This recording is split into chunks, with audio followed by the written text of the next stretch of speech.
તારીખ 29/8/1997 લંડનમાં દર્શનો ઉપર સ્વામી સચ્ચિદાનંદજીનું પ્રવચન, કેસેટ નંબર 3. ઓમ સહનાવવતુ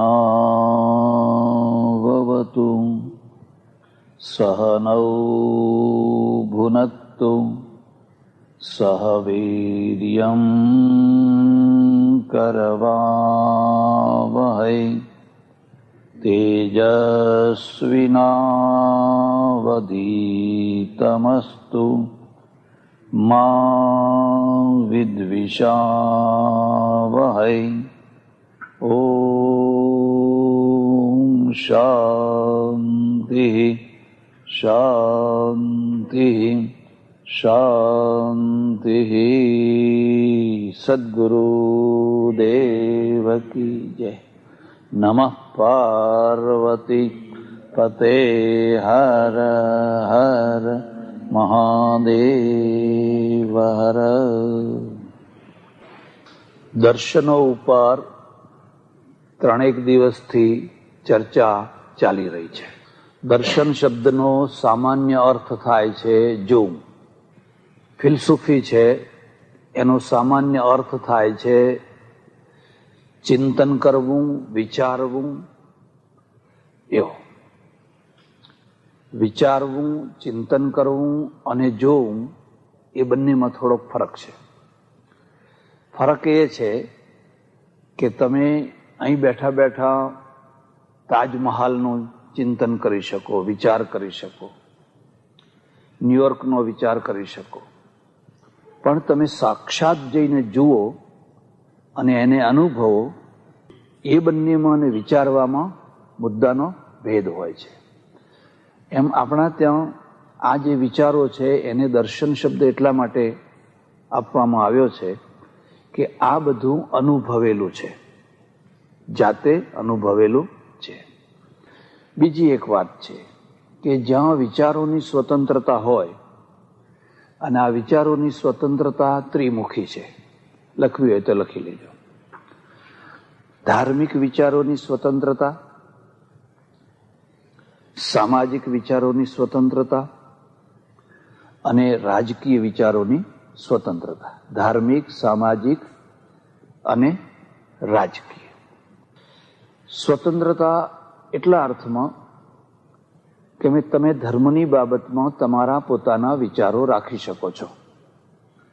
તમને ન ગમતી વાત હોય તો તમે કહી શકો છો કે આ મને ગમતું નથી.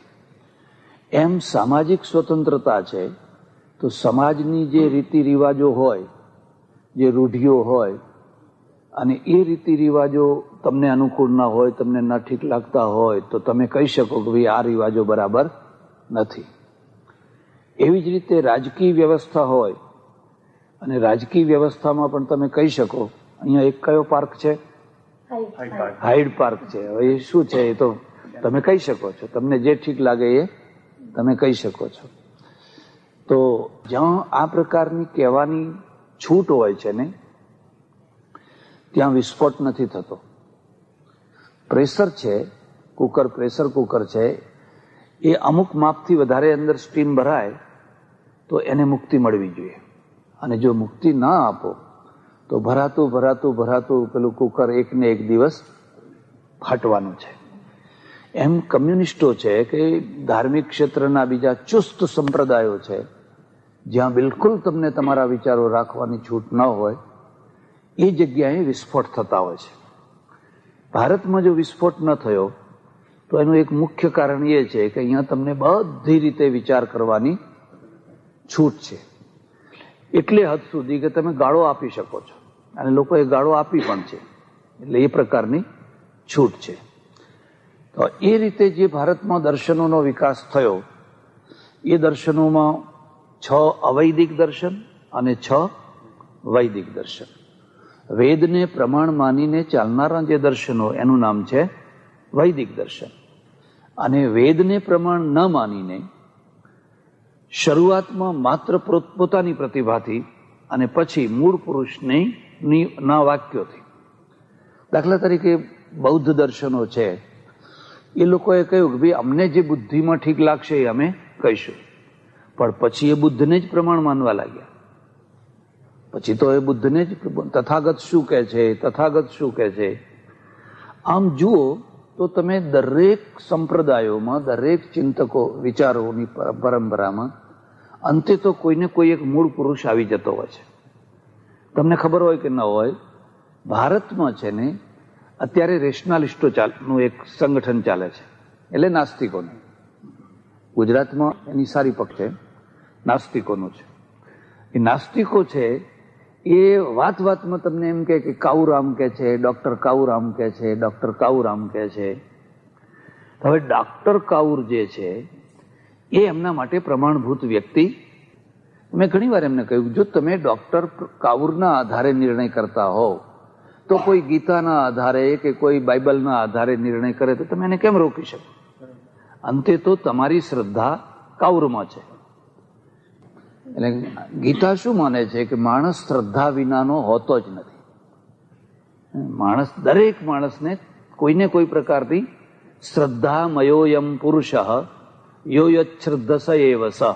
હે અર્જુન, આ પુરુષની અંદર મેં શ્રદ્ધા મૂકેલી છે. નાસ્તિકને પણ શ્રદ્ધા છે, પણ શામાં શ્રદ્ધા છે? પોતાના કરતા જે વધારે પ્રતિભાશાળી છે એમાં એને શ્રદ્ધા છે.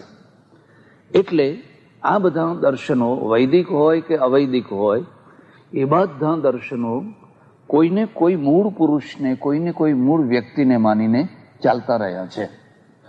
પણ હમણાં જે આપણે દર્શન ચલાવીએ છીએ એટલે કે ન્યાય દર્શન ચાલે.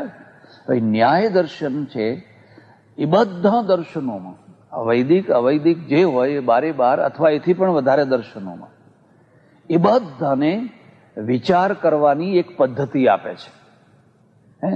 તમે જયારે નજીક આવી જાઓ એટલે મારે જોરથી ના બોલવું પડે. બિલકુલ આવી જાઓ, પહેલેથી જ આવી જાઓ. પહેલેથી તમે દૂર બેસો ને, આ તો આપણે વિચાર કરીએ છીએ. હા, તો એને શું સૌથી એનું મોટું પ્રદાન શું છે કે વિચાર કરવાની પદ્ધતિ. તમે પદ્ધતિસર વિચાર કરો. જેમ તમે રસોઈ બનાવો છો તો પદ્ધતિથી બનાવો છો તો એ સ્વાદિષ્ટ બને છે. અને વગર પદ્ધતિથી બનાવો, માનો કે તમારે શીરો કરવો છે, હવે લોટને ઘીમાં શેકવાની જગ્યાએ સીધા પાણીમાં ઉકાળવા માંડ્યો, પછી ઘી નાખ્યું, તો એ શીરો થશે ખરો? કારણ કે એની પદ્ધતિ છે. એમ વિચારોની પણ પદ્ધતિ છે. તમે 2 માણસ 4 માણસ જયારે વિચાર કરવા બેસો તો કઈ પદ્ધતિથી વિચાર કરો તો ઓછામાં ઓછા સમયમાં વ્યવસ્થિત રીતે તમે સારા તત્વ સુધી પહોંચી શકો. અને નહીં તો તમે પદ્ધતિથી ન કરો તો મહિનાઓ સુધી, દિવસો સુધી તમે વિચાર કરો અને કોઈ લક્ષ્ય ઉપર પહોંચી શકો. એટલે પદ્ધતિ છે ને, આનું બહુ મોટું પ્રદાન છે વિચારોની, વિચાર કરવાની પદ્ધતિ આપવી.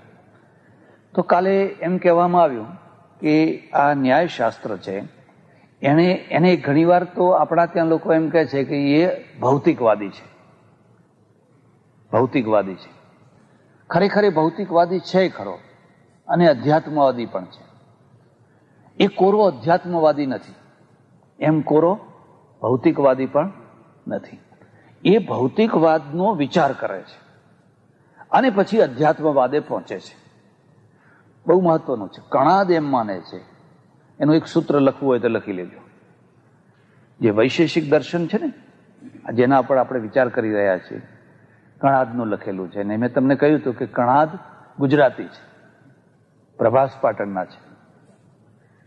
એને એક સૂત્ર લખ્યું, યતોભ્યુદય યતઃ અભ્યુદય યતોભ્યુદય નિશ્રેયસ સિદ્ધિ સધર્મ.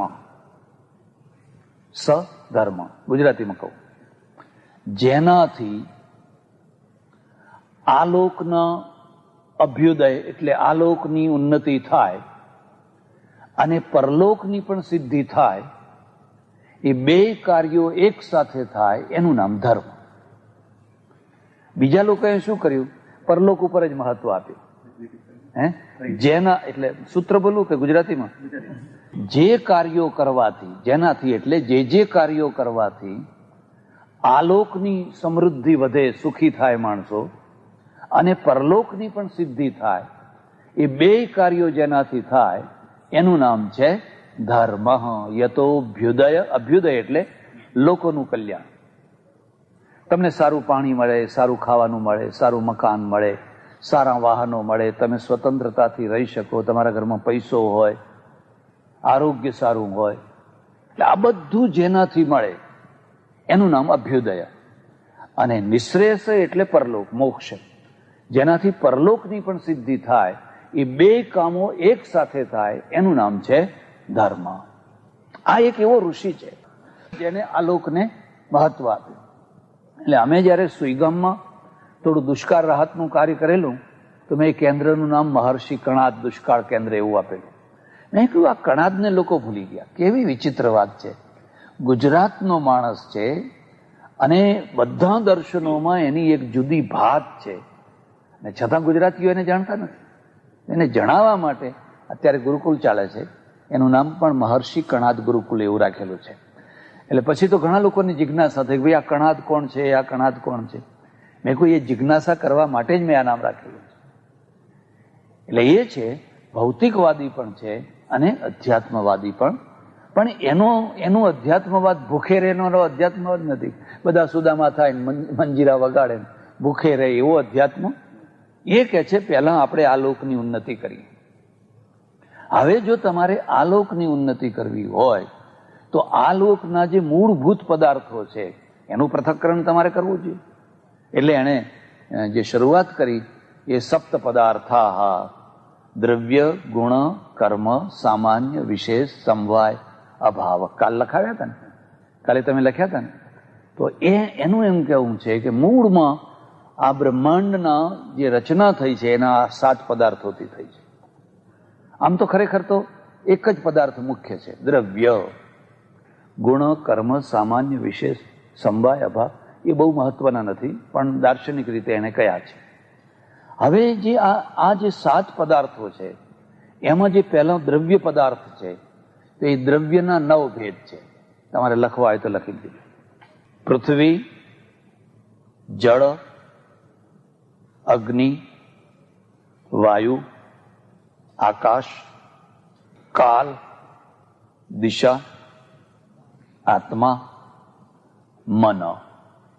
નવૈવ દ્રવ્યાણી, 5 ભૂતો અને કાલ, દિશા, આત્મા અને મન, આ 4 બીજા. એટલે આ 9 દ્રવ્યો છે. આ 9 દ્રવ્યો છે એ બધાનું મૂળભૂત છે. એક બીજી વાત હું તમને કહું કે જે અવૈદિક દર્શનો છે એમાંથી કોઈ પણ ઈશ્વરવાદી નથી.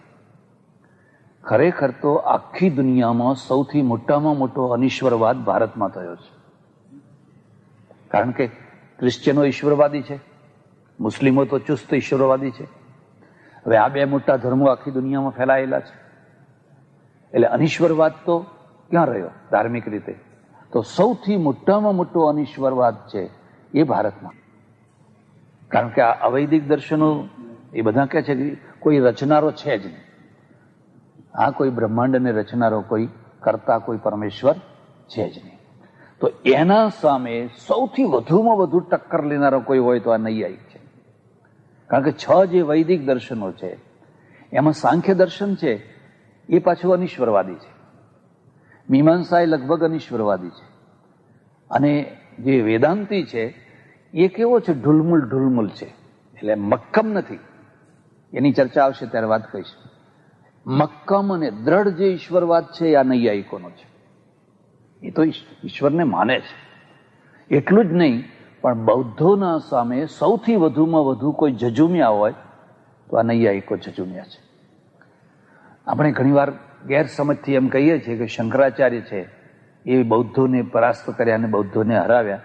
આ સાચી વાત નથી. કારણ કે શંકરાચાર્ય અને બૌદ્ધોના સિદ્ધાંતમાં બહુ ફરક નહોતો. હા, દાર્શનિક રીતે, આચારિક રીતે ફરક હતો, પણ થિયરિકલ બહુ ફરક નહોતો. એટલે એમને ઘણા લોકો પ્રચ્છન્ન બૌદ્ધ કહે છે. પ્રચ્છન્ન એટલે છુપાયેલા, પ્રચ્છન્ન બૌદ્ધ કહે છે. એમની ચર્ચા આવશે ત્યારે કહીશ, પણ શ્લોક લખવો હોય તો લખી દીધો. માયાવાદ મસચ્છાસ્ત્રમ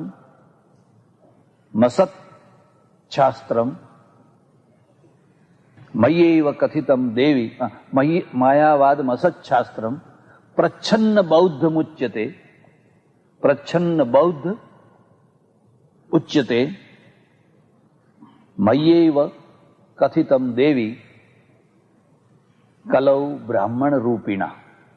હું ગુજરાતીમાં લખાઈ દઉં, તમને સંસ્કૃતમાં નહીં ફાવે. આ દેવી ભાગવતમાં ક્યાં શ્લોક આવ્યો? દેવી ભાગવત. હે દેવી, શિવ છે ને, શિવ દેવીને કહે છે, હે પાર્વતી, કલિયુગમાં માયાવાદી એવું અસત શાસ્ત્ર એટલે ખોટું શાસ્ત્ર બ્રાહ્મણ રૂપ ધારણ કરીને મય્યૈવ કથિતમ દેવી કલૌ બ્રાહ્મણ રૂપિણા. આ કલિયુગમાં મેં જ આ લોકોને અસત શાસ્ત્ર પ્રચ્છન્ન બૌદ્ધ મુચ્યતે, બૌદ્ધોની જે પ્રચ્છન્નતા, આવું એક આક્ષેપ છે, એને માયાવાદી કહે છે. એટલે બંગાળના જે ગૌડીય સંપ્રદાય ખરા ને, ગુજરાતમાં વલ્લભાચાર્ય અને બંગાળમાં ચૈતન્ય મહાપ્રભુ, લગભગ સરખું છે, બરાબર. તો એ ગૌડી સંપ્રદાય વાળા શું કહે છે? માયાવાદી સંન્યાસીર ના દેખીએ મુખ. આ માયાવાદી જે સંન્યાસી હોય એનું કદી મોઢું જોવું, કારણ કે એ તો માયાવાદી છે. અને ગુજરાતમાં પણ જે પુષ્ટિમાર્ગ છે, તો પુષ્ટિમાર્ગના વૈષ્ણવો એમના શિષ્યોને એમ સમજાવે, જો હા બધે જજો, પણ આ બાવાઓની કથા સાંભળવા જશો, અમને બાવા કે. ખરેખર તો શું, પાછા એમના જે પરંપરા છે ને એ બધાને બાવા કે ને, ફલાણા બાવાન, ફલાણા બાવાન, ફલાણા બાવાન, ફલાણા બાવાન. તમે કોઈ વાર પ્રશ્ન પૂછ્યો ભાઈ તમને બાવા કેમ કે છે? તો એ શું જવાબ આપશે એ પણ હું તમને કહી દઉં. એમ જવાબ આપશે કે શ્રીમદ વલ્લભાચાર્ય અધૂરા માસે જન્મેલા, 7મા મહિને કાશીમાં તોફાન થયેલું મુસલમાનોનું, અને મુસલમાનોના તોફાનના કારણથી એમના માતા પિતા છે એ ત્યાંથી ભાગેલા. ઘણા લોકો માઇગ્રેશન કરેલું. એ બંને આંધ્રના હતા, ભટ્ટ. અને જતા જતા જતા ચંપકારણ્ય આવ્યા, ચંપારણ્ય, ત્યાં અમને પ્રસૂતિ થઈ ગઈ. એટલે બાળક છે મરેલું છે, અધૂરા માસે આવેલું, એટલે પેલી કસુ વાવડ કે, એટલે ત્યાં છોડીને એ લોકો આગળ ચાલ્યા. પછી કોઈ જાનવર નુકસાન ના કરે એટલે ચારે તરફ અગ્નિ પ્રગટાવી, પેલા લાકડા વગેરે નાખી અગ્નિ પ્રગટાવી આગળ ગયા. તો અમુક દૂર ગયા પછી એમના જે માતાજી હતા એને થયું મારું બાળક જીવતું છે, જીવતું છે, જીવતું છે, જીવતું છે. એટલે પાછા આવ્યા. ત્યાં સુધીમાં શું થયેલું કે આ અગ્નિના કારણે કે ગમે તે કારણે પેલું બાળક ખરેખર જીવતું થયેલું. અને ત્યાં કોઈ બાવાઓ હતા ને, પેલા સાધુઓ, એણે એ બાળકને લઈ લીધેલું. એટલે પછી રકઝક ચાલી, ભાઈ અમારું બાળક પાછું આપો. કે ના મળે, તમે તો મૂકીને જતા રહ્યા હતા. આ તો બધા ચીપિયાવાળા, ત્રિશુળ ને ચીપિયાવાળા, કે ના આપીએ.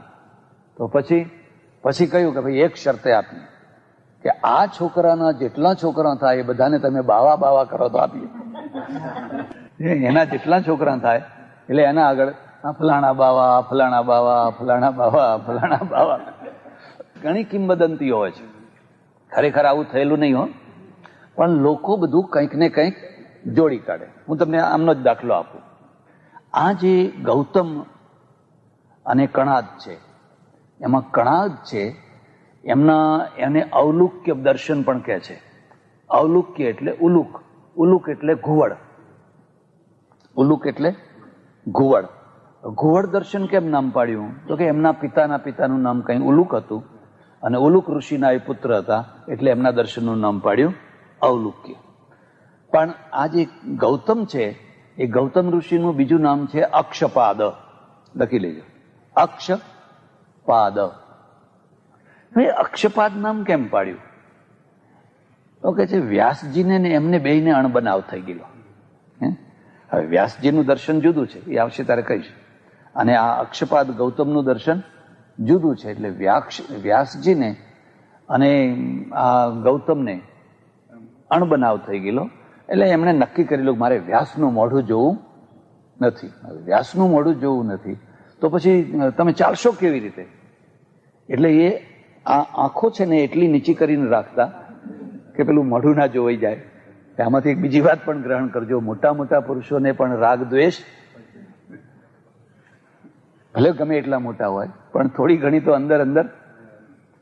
એક બીજી કિંવદંતી એવી છે કે આ ઋષિ છે ને તત્વચિંતનમાં એટલા તન્મય રહેતા કે ઘણી વાર ખાડા ટેકરો કશી ખબર જ ના પડે, કાંટા કાંકરા. એકવાર કુવામાં પડી ગયેલા.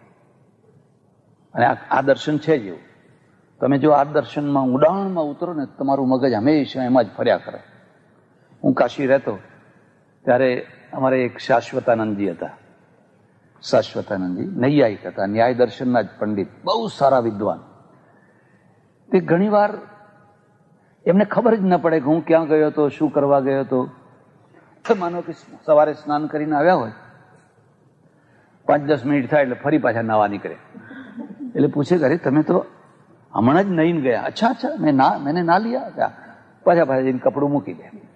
એટલે આ જે પેલા આર્કિમિડીઝ કે કોના માટે એમ કહેવાતું ને, ન્યૂટન માટે, આર્કિમિડીઝ માટે, કે એને ખબર ના રહેતી કે આ ખાવાનો ટાઈમ થયો છે કે શું થયું છે. આ ચિંતનકારો છે ને એનું મગજ હંમેશા એમાં ને એમાં રહ્યા કરતું. એટલે કુવામાં એકવાર પડી ગયા, પછી માડ કાઢ્યા.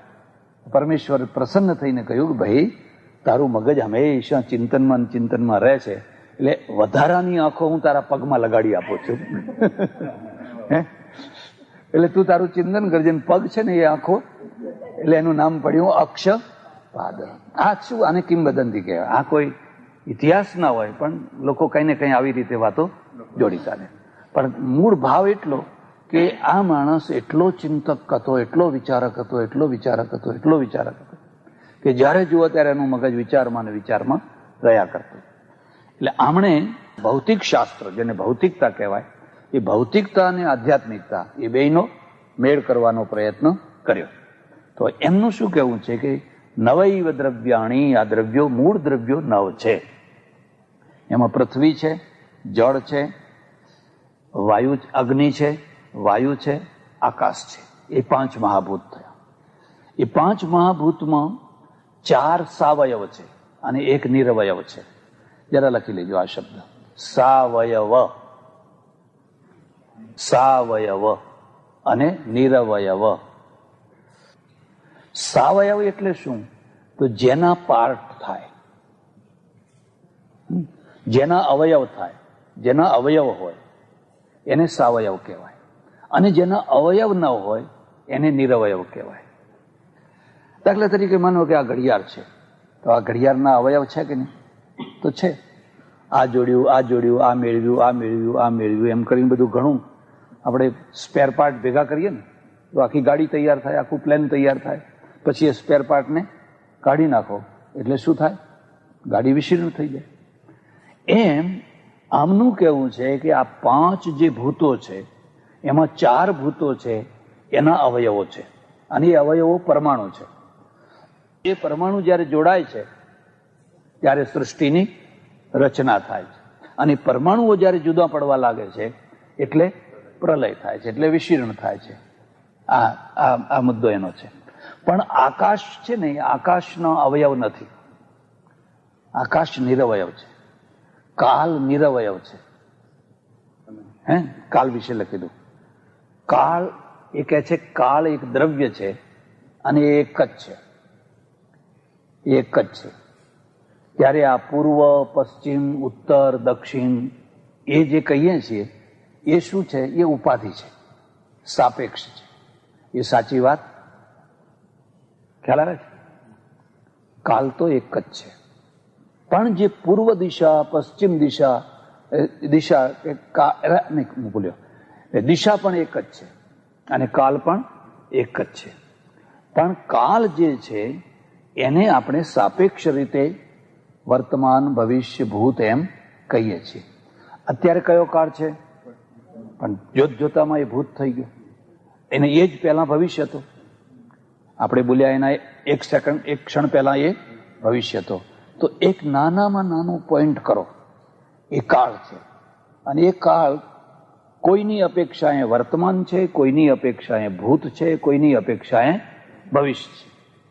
આવી જ રીતે દિશા છે, દિશા એક જ છે, પણ કોઈની અપેક્ષા એ પૂર્વ છે.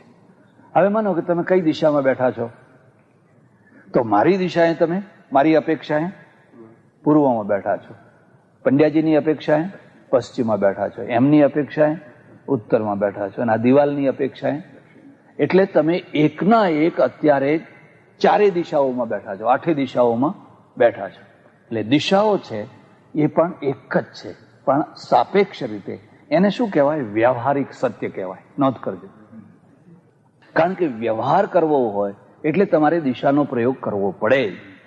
કે ભાઈ આ કયું લંદન કહેવાય? તો કે N7, S5 કે જે કંઈ બોલતા હો. હવે N7 જે છે એ તમે પહેલા નક્કી કર્યું કે ભાઈ અહીં જગ્યાએથી દિશાઓ આપણે ગણવાની. એમ હવે આપણને અહીં લોકો શું કે આ પૂર્વ, આપણે પૂર્વમાં ને આ લોકો પશ્ચિમમાં. પણ એ ક્યાંથી શરૂ થયું?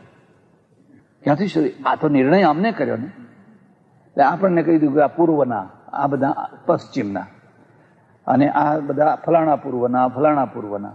તો એક કલ્પના કરી કે અહીંથી આપણે દિશાનો નિર્ણય. હવે પૂર્વમાં સૌથી વધારે પૂર્વમાં કયો દેશ આવ્યો? નહીં, જાપાન આવ્યો. હા, જાપાન આવ્યો, કારણ કે સૂર્યોદય ત્યાંથી થાય છે. પણ સૂર્યોદય તો બધી જગ્યાએ થાય છે. એવી કોઈ જગ્યા નથી કે જ્યાં સૂર્યોદય ન થતો હોય, ને એવી કોઈ જગ્યા નથી કે જ્યાં સૂર્ય આથમતો ન હોય. પણ દુનિયાની લગામ આ લોકોના હાથમાં છે, એટલે એમને નિર્ણય કર્યો કે ભાઈ તમે પૂર્વના, અને આપણે માની લીધો કે હા અમે પૂર્વના. હવે એવું ના માનીએ તો શું થાય? વ્યવહાર ના ચાલે. વ્યવહાર માટે આ બધું જરૂરી છે, એટલે એને વ્યવહારિક સત્ય કહેવાય. ખ્યાલ આવે છે? એને પારમાર્થિક સત્ય ના કહેવાય. એટલે આપણે ત્યાં બે સત્યો છે, રીતંચ સત્યંચ અભિધાત. લખવું હોય તો લખી લેજો. એક રીત અને એક સત્ય. તો રીત જે છે ને એ પારમાર્થિક સત્ય માટે શબ્દ વપરાય છે, અને સત્ય છે એ વ્યવહારિક સત્ય માટે. ફરી એક દાખલો તમને આપું. માનો કે તમે છો, હવે તમને પૈસાદાર કહેવા કે ગરીબ કહેવા? તો તમે કોઈની દૃષ્ટિએ પૈસાદાર છો. તમે માનો કે દેશમાં ગયા હો ને નિસરાયા ગયા હો, એટલે આખું ગામ કે હો બહુ પૈસાદાર માણસ છે, હો બહુ પૈસાદાર માણસ છે. પણ તમે બધા રોકફેલર ને ફોર્ડ ને બિરલા ને ટાટા ને બધાના વચ્ચે બેઠા હો તો તમે એના એ જ છો. પણ કોઈની દૃષ્ટિએ તમે પૈસાદાર છો અને કોઈની દૃષ્ટિએ તમે ગરીબ છો. એવી જ રીતે કોઈની દૃષ્ટિએ તમે રૂપાળા છો અને કોઈની દૃષ્ટિએ તમે કદરૂપા છો. છે કે નહીં? તમારી દૃષ્ટિએ આ બધું કેવું છે? સાપેક્ષ છે. તમારી ચામડી આટલી ગૌર વર્ણની છે અને તમે જરા બ્લેક ચામડી વાળા હોય, એમના ભેગા બેઠા હોય તો લોકો તમારા સામે જોજો કરે. પણ હવે તમે વધારે ગૌર ચામડી વાળા વચ્ચે બેઠા હો તો લોકો કહે કે આ વચ્ચે ક્યાં આવી ગયા, ક્યાંથી માણસ આવી? આ બધું કેવું છે? સાપેક્ષ. અને છતાં તમે રૂપાળા છો, તમે ગૌર ચામડી વાળા છો, એ સત્ય છે, પણ રીત નથી. ખ્યાલ આવ્યો? એ સત્ય છે પણ ઋત નથી. એટલે એક ઋત છે, અને રીતને શું કહેવાય? કે કોઈ પણ કાળમાં, કોઈ પણ દિશામાં, કોઈ પણ પરિસ્થિતિમાં એક જ નિર્ણય રહ્યા કરતો હોય એને રીત કહેવાય. આ બેનો ફરક તમે સમજો. એટલે ગૌતમ ઋષિ છે ને, એ ગૌતમ ઋષિનું કહેવું છે કે ભાઈ આ 5 ભૂતો, 5 ભૂત, એમાં જે 4 ભૂતો છે એ પાર્ટ વાળા છે, પરમાણુ વાળા છે. પણ પરમાણુના ટુકડા નથી થતા. એટલે એક બીજો શબ્દ હું લખાવું, તમને લખી દેજો. આરંભવાદ. આમનો કયો વાદ છે? આરંભવાદ. દરેકના વાદના માટેનો એક શબ્દ છે. સાંખ્યોનો છે પરિણામવાદ, શંકરાચાર્યનો છે એ ટાઈમે બધું કહીશું. વિવર્તવાદ. અને આ શબ્દમાં જ આખી વ્યાખ્યા આવી જતી હોય છે. આમનું કહેવું છે કે કોઈ પણ વસ્તુ થતી હોય છે તો એમાં આરંભ થતો હોય છે. માત્ર જોડવાની પ્રક્રિયા જ છે, બાકી તમે કશું કરતા. આ મકાનમાં તમે ઈંટો જ જોડી છે, તમે ઈંટો જ જોડી છે. એક ઈંટ બીજી, ત્રીજી, ચોથી, પાંચમી, ઉપર, આનું નામ આરંભ કહેવાય. એમ આપણા શરીર છે ને, એ શરીરની અંદર પણ જે પરમાણુ છે, પૂતગલ, એટલે જૈનો એને પૂતગલ કહે છે. તો એ પરમાણુઓ ચોંટ્યા માના ઉદરમાં, એ એક પરમાણુમાંથી બીજું, બીજામાંથી ત્રીજું, એનો એમ થતા બીજો મહિનો, ત્રીજો મહિનો, ચોથો મહિનો, પાંચમો મહિનો, સાતમો મહિનો, આઠમો મહિનો, એ આખું આ સ્ટ્રક્ચર તૈયાર થઈ ગયું. તો એનું શું નામ થયું? આરંભ. આરંભવાદ છે. હવે એ આરંભનો નાશ કરવો હોય તો શું કરવાનું? તો બે ઈંટોને છૂટી પાડી દેવાની, બંને ઈંટોને છૂટી પાડી દેવાની. તો છૂટી પડશે કેવી રીતે? તો જે વચ્ચેનો જે સંયોગ છે, અસમવાયી સંયોગ, કાલે મેં લખાયા હતા ને, સમવાયી, અસમવાયી અને નિમિત્ત, આ ત્રણ કારણો છે. એમાં જે અસમવાયી કારણ છે એટલે બેયને જોડનારું, જેમ આ રીતે આ બેયને જોડ્યું, આ બેયના વચ્ચે જે સંયોગ છે એ અસમવાયી છે. એ બેયને છૂટા પાડી દો તો આ બે છૂટા પડી ગયા, તે વસ્તુનો નાશ થઈ ગયો. પણ આ પરમાણુઓનો નાશ થાય, પ્રલય કાળમાં પણ કદી પણ પરમાણુઓનો નાશ થાય. પરમાણુઓ હંમેશા રહેતા હોય છે અને એ ફર્યા કરતા હોય છે. પછી જ્યારે એની રચના થવાની હોય ત્યારે એકબીજાના સાથે જોડાતા હોય છે. એક વાત. બીજી, ત્યારે ઈશ્વર શું છે? તો ઈશ્વર નિમિત્ત કારણ છે. ઈશ્વર છે એ નિમિત્ત કારણ છે. જેમ કુંભાર, જેમ સુથાર, યથાચ તક્ષો ભયથા, બ્રહ્મસૂત્રમાં સૂત્ર છે. જેમ સુથાર છે એ ટેબલ બનાવે છે, પણ એ સુથાર પોતે ટેબલ નથી થઈ જતો. પોતે કઈ ટેબલ થઈ જતો નથી. એ પોતે ઘડી તૈયાર કરીને ટેબલ, એમ પરમેશ્વર છે એ પરમેશ્વર પણ નિમિત્ત કારણ છે. હવે એ નિમિત્ત કારણ કેમ થાય છે? આ એક બીજો પ્રશ્ન છે. એક પૂછ્યું ભાઈ કે પરમેશ્વરને આ સૃષ્ટિ બનાવવાની શી જરૂર, રચના કરવાની શી જરૂર? તો આમનું શું કહેવું છે કે જે જીવો છે, જીવાત્માઓ છે, એ જીવાત્માઓના જે કર્મો છે એ કર્મો ભોગવવા માટે. દાખલા તરીકે માનો કે તમે નાટક કરો છો, કોઈ સ્ટેજ ઉપર તમે ડ્રામો કરો છો, તો કોઈ પૂછે કે તમે ડ્રામો શા માટે કરો છો? પેલા દર્શકોને જોવા માટે. સામે જે બેઠેલા દર્શકો છે એ દર્શકોને જોવા માટે. તો દર્શકોને કેમ જોવા માટે કરો? દર્શકોએ ટિકિટ લીધી છે. હવે ટિકિટ લીધી હોય ને તમે ડ્રામો ના કરો તો પડદા બધું તોડી ફોડી નાખે. એમ આ જે જીવાત્માઓ છે એ જીવાત્માઓએ જે કર્મો કરેલા છે એ કર્મો સમય ઉપર પાકે છે, અને જ્યાં સુધી એ ના પાકે ત્યાં સુધી સુષુપ્ત અવસ્થામાં છે. દાખલા તરીકે બેંકમાં તમારું બેલેન્સ છે, લાખ રૂપિયા છે, 1000 છે, 25,000 છે, જે છે એ તમારું બેલેન્સ, પણ એ પડ્યું છે. તમે 10 વર્ષ સુધી કોઈ ચેક ના લખ્યો કે લેવા ના ગયા તો એ બધું તમારું પડેલું છે. એને શું કહેવાય કે એ તમારો સંચિત કર્મો છે. સંચિત એટલે સંચેલા, ભેગા કરેલા, એ તમારા ભેગા કરે, જમા કરેલા છે. પછી જયારે તમને જરૂર પડી અને તમે ગયા અને 25,000 કે 5,000 કે 10,000 ચેક તમે લખ્યો અને જે પૈસા તમને મળ્યા એ શું થયું? તો એ તમારું વર્તમાન છે. એ તમારું વર્તમાન છે. હવે એવી જ રીતે ફરક કેટલો છે કે અહીંયા જે તમે ચેક લખો છો કે મૂકો છો એ તમારી પોતાની ઈચ્છાથી મૂકો છો. તમારી પોતાની ઈચ્છાથી. કઈ કહેવું છે? સૌથી પહેલા જે જીવ આવ્યો એના કર્મ ક્યાં? હા, બરાબર. બહુ સરસ પ્રશ્ન છે. એટલે આપણે શું માનીએ છીએ કે જીવ સૌથી પહેલા આવ્યો જ નથી. એ અનંત કાળ છે. અનંતનો અર્થ સમજ્યા? અનાદિ. અને લખવું હોય તો લખી લો. જીવ, ઈશ્વર, પરમાણુઓ, કૌંસમાં કરો પ્રકૃતિ, આ બધા અનાદિ છે. અનાદિ હોય ને એ ક્યારથી શરૂ થયું એમ ના કહી શકાય. ખ્યાલ? એટલે આ દ્રવ્યો પણ અનાદિ છે બધા.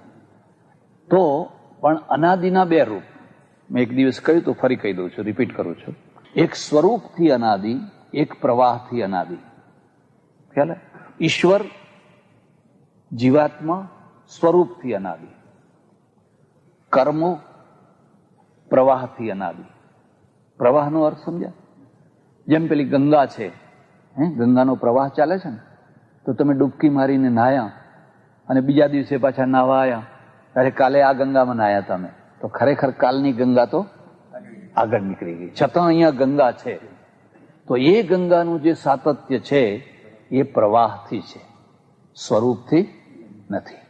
એમ સતત આ જીવાત્માની સાથે સતત જે કર્મો જોડાયા કરે છે અને ભોગવાયા કરે છે. જેમ પેલો રેંટ ચાલતો હોય ને, રેંટ ચાલતો હોય, એક ભરાય ને એક ખાલી થાય, એક ભરાય ને એક ખાલી થાય, તો જૂના કર્મો બધા ભોગવાતા જાય, નવા કર્મો પાછા જોઈન થતા જાય. તો એવી રીતે કર્મો છે એ પ્રવાહથી અનાદિ છે, અને પ્રવાહથી અનાદિ છે એટલે એ ક્યારથી શરૂ થયા એવું કંઈ કહી શકાય નહીં. એટલે આ સતત ચાલ્યા કરે છે. તો આ જે ઈશ્વર છે એ ઈશ્વર શું છે? તો જગતનો કર્તા છે, સૃષ્ટિનો રચનારો છે. અમારે ત્યાં બહુ મોટો વિવાદ છે, બહુ મોટા ઝઘડા છે. બૌદ્ધો એવા ઈશ્વરને જગતના રચનારાને માનતા, જૈનો માનતા નથી, ચારવાક નથી માનતા, બીજા કેટલાક નથી માનતા. તો નૈયાયિક એક એવા છે એ દ્રઢતાથી માને છે. આ ન્યાયની પરંપરામાં ઘણા આચાર્યો થયા, પણ એમાં સૌથી વધારેમાં વધારે ઉત્તરકાળમાં જે આચાર્ય થયો એનું નામ છે ઉદયના આચાર્ય. લખવું હોય તો લખી લેજો, ઉદયના આચાર્ય. અને ઉદયનાચાર્ય છે ને, એણે સાચી ટક્કર બૌદ્ધોના સાથે ઉદયનાચાર્ય લીધી, અને બીજી લીધી કુમારીલ ભટ્ટે. કુમારીલ ભટ્ટ નામ સાંભળ્યું? હું આગળ કહીશ તમને. મીમાંસક હતા પ્રયાગરાજમાં. પછી શંકરાચાર્ય ખરા, પણ શંકરાચાર્ય એટલા બધા નહીં. સૌથી વધુમાં વધુ ટક્કર લીધી હોય તો આ ઉદયનાચાર્ય લીધી. એના માટે એવું કહેવાય છે કે એ દર પૂનમે જગન્નાથજીના દર્શન કરવા જતા. પૂરી ખરી, જેમ આપણે ડાકોર જઈએ, દ્વારકા જઈએ, એમ દર પૂનમે જગન્નાથજીના દર્શન કરવા જાય મિથિલાથી. મિથિલાનો બ્રાહ્મણ. તો દરવાજા બંધ થઈ ગયા, કંઈક મોડા પડ્યા હશે, પગે ચાલીને જવાનું, મોડા પડ્યા હશે, દરવાજા બંધ થઈ ગયા. પછી ત્યાં ઊભા ઊભા જગન્નાથને ચેલેન્જ આપે છે, ઐશ્વર્ય મદમત્તોસી. અરે તમે બહુ મોટા ઐશ્વર્ય વાળા થયા એટલે મદ ચડી ગયો લાગે છે. ઐશ્વર્ય મદમત્તોસી, મારી ઉપેક્ષા કરો છો, મારી અવજ્ઞા કરો છો, પણ યાદ રાખજો, ઉપસ્થિતેષુ બૌદ્ધેષુ મદધીના તવ સ્થિતિ. આ ચોકમાં જયારે પેલા બૌદ્ધો તારું ખંડન કરવા આવશે ત્યારે તારું મંડન હું જ અહીં કરવાનો છું. એટલે તારી સત્તાની સ્થાપના ઉપસ્થિતેષુ બૌદ્ધેષુ મદધીના તવ સ્થિતિ, તારી સ્થિતિ મારે આધીન છે. લોકો એમ કહે દરવાજા ઉઘડી ગયા એકદમ. આ તો ભાવના છે. એટલે આ ચુસ્ત ઈશ્વરવાદી છે, પેલા બધા ઢીલા ઢીલા ઈશ્વરવાદી છે. મુસ્લિમો ઈશ્વરવાદી છે, ક્રિશ્ચનો ઈશ્વરવાદી છે, પણ દર્શન નથી એમની પાસે. એ શું કહે છે? શ્રદ્ધા. કેમ ઈશ્વર કેમ છે? એટલે એ કહે છે માનો, બસ શ્રદ્ધા રાખો, ફેથ. એટલે એમાં દલીલો નહીં, ચર્ચાઓ નહીં કરવાની. પેલા તો કહે છે ચર્ચા કરાય જ નહીં. મજહબ મેં અકલ કી દખલ, અકલ કી દખલ, બસ માની જ લો, બીજી વાત નહીં. પણ અહીંયા બધા કારણો આપેલા છે, અને બહુ ગજબના કારણો આપેલા છે. આજે પણ તમે એ કારણોને જુઓ તો તમને નવાઈ લાગે કે આ માણસે એ જમાનામાં બૌદ્ધોના સામે કેટલી મોટી ટક્કર લીધેલી. એટલે એક તો આ વાત છે. બીજું કે આ લોકો મોક્ષ માને છે. આમ તો ચારવાક સિવાયના બધા દર્શનો મોક્ષ માને છે. ભારતની આ દાર્શનિક ભૂલ સમજો તો ભૂલ, અને અતિરેક સમજો તો અતિરેક, પણ બધા દર્શનો એકમાત્ર મોક્ષ તરફ વળી ગયા. એટલે સંસાર તરફ ના વળ્યા. આ થોડોક વળ્યો. આ જે નૈયાયિકો છે ને એ લોકો થોડાક વળ્યા, બાકી બીજા બધા મોક્ષ મોક્ષ ને એટલે આ સંસારની ઉપેક્ષા થઈ. હા, એ એમને એમ જ કે આમાં તો શું જાણવું, તો આમાં શું રાખ્યું છે, આ તો બધું ઠીક છે. એટલે પરલોકની ને પરમાત્માની એ જ વાતો કરતા થઈ ગયા. એટલે એક તો આ દર્શનમાં આ છે. બીજી વાત છે કે આ જે નૈયાયિકો છે, એટલે કણાદ અને નૈયાયિક બંને, વૈશેષિક અને નૈયાયિક બંને, એ બંનેના પ્રમાણો એટલા બધા પુષ્ટ છે કે બીજા બધા દર્શનકારો પણ આનો આશરો લઈને જ શાસ્ત્રાર્થ કરે છે. આની બંદૂક વિના કોઈ લડાઈ ના કરી શકે. શંકરાચાર્યને લડવું હોય, માધવાચાર્યને લડવું હોય, વલ્લભાચાર્યને લડવું હોય, એકબીજાના સાથે વિવાદ કરવો હોય, બંદૂક તો આની જ જોઈએ. કારણ કે આને બંદૂકો બનાવી લડવા માટે. વચ્ચે એ પણ તમને કહી દઉં કે લગભગ ઈસવીસન પૂર્વ, બુદ્ધના પૂર્વથી આ બધી ચર્ચાઓ ચાલતા ચાલતા ચાલતા ચાલતા 8મી 9મી શતાબ્દી સુધીમાં આ દર્શને ઘણું કામ કર્યું. પણ ત્યાં સુધીમાં બૌદ્ધો બહુ પ્રબળ થઈ ગયેલા, બહુ પ્રબળ બૌદ્ધો થઈ ગયેલા. એટલે પછી 11મી શતાબ્દીમાં આ ન્યાયનું એક નવું રૂપ આવ્યું. એને નવ્ય ન્યાય કહે છે. એનું નામ છે નવ્ય. તમારા કામનું નથી એટલે હું તમારા આગળ નહીં કરું. કારણ કે એણે શું કર્યું, શબ્દો એવા બનાવ્યા ને કે સામેનો માણસ ગભરાઈ જાય. માનો કે આ ઘડિયાળ પડી છે, બોલવું છે આટલું જ, બોલવું છે આટલું, પણ એટલું બોલવા માટે 5 મિનિટ સુધી બોલવાનું. તદવચ્છેદકાવચ્છિન્ન તદવચકાવચ્છિન્ન તથા એમ કરી કરી વચ્છેદકાવચ્છિન્ન વચ્છેદકાવચ્છિન્ન કરી કરી કરી એટલે પેલો આમ મોઢું તાકતો રહી જાય કે આ કહેવા શું માંગે છે. બીજું, આમણે છે શાસ્ત્રાર્થના માટેની એક પદ્ધતિ નક્કી કરી, અને પદ્ધતિ એવી નક્કી કરી, અને સર્વમાન્ય પદ્ધતિ, કે તમે બે માણસો શાસ્ત્રાર્થ કરવા બેઠા હો, ચર્ચા કરવા બેઠા હો, તો કોણ હાર્યો ને કોણ જીત્યો એનો નિર્ણય કરવા માટેના નિગ્રહ સ્થાન 22 નિગ્રહ સ્થાનો છે. નિગ્રહ એટલે હારી જવું. તો 22 રીતે તમે હારી જાઓ. માનો કે એક માણસ છે, એણે કહ્યું કે ભાઈ આ રૂમાલ છે, એ રૂમાલમાં લીલા ટપકા કેમ છે? અને પેલો માણસ વિચાર કરતો થઈ ગયો, જવાબ ના આપી શક્યો જલ્દીથી, અને પછી કે હું કાલે જવાબ આપીશ, વિચાર કરીને જવાબ આપીશ. તો ના, અપ્રતિભા, એ નિગ્રહ કયો આવ્યો? અપ્રતિભા. જેમ અહીંયા પણ આપણે પેલા રેસલિંગ વાળા લડતા હોય ને, એટલે પેલા થપ્પા મારે ને, 1 2 ત્યાં સુધીમાં પીઠ ઊંચી કરી દો તો, અને જો ત્યાં સુધી ના કર્યા તો કે ના હમણાં ભાઈ નહીં, અડધા કલાક પછી હું પીઠ ઊંચી કરીશ, તો એ હારી જાય. એમ શાસ્ત્રાર્થમાં પણ જ્યારે ચર્ચા ચાલતી હોય ત્યારે તમારી પાસે પ્રતિભા હોવી જોઈએ, તરત જ જવાબ આપવાની શક્તિ હોવી જોઈએ. કાલે વિચાર કરીને કહીશ, પરમ દિવસે કહીશ, ફલાણા દિવસે કહીશ, એમાં બધા નિગ્રહ સ્થાનો બતાવ્યા. એમ ઘણી બધી વાતો આ શાસ્ત્રએ બતાવી, અને એનો ઉપયોગ આજે પણ છે. એવું કહેવાય છે કે સારા વકીલ થવું હોય તો ન્યાયશાસ્ત્ર ભણવાનું.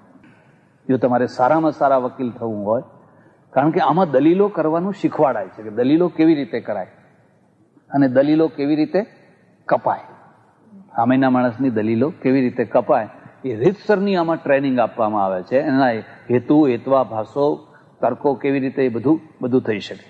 એટલે આ 4 પ્રમાણને માને છે, એ વાત કરી હતી. એમાં પ્રત્યક્ષ, અનુમાન 2, અને ત્રીજું છે એ ઉપમાન. ઈશ્વરની સિદ્ધિ એ અનુમાનથી કરે છે, પ્રત્યક્ષથી નહીં.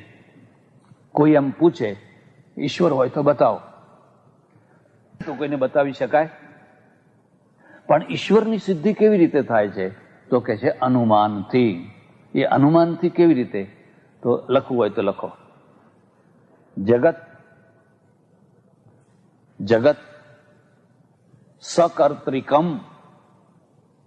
સકર્તૃકમ, ગુજરાતીમાં લખાવું કહો, કાર્યત્વાત ઘટવત.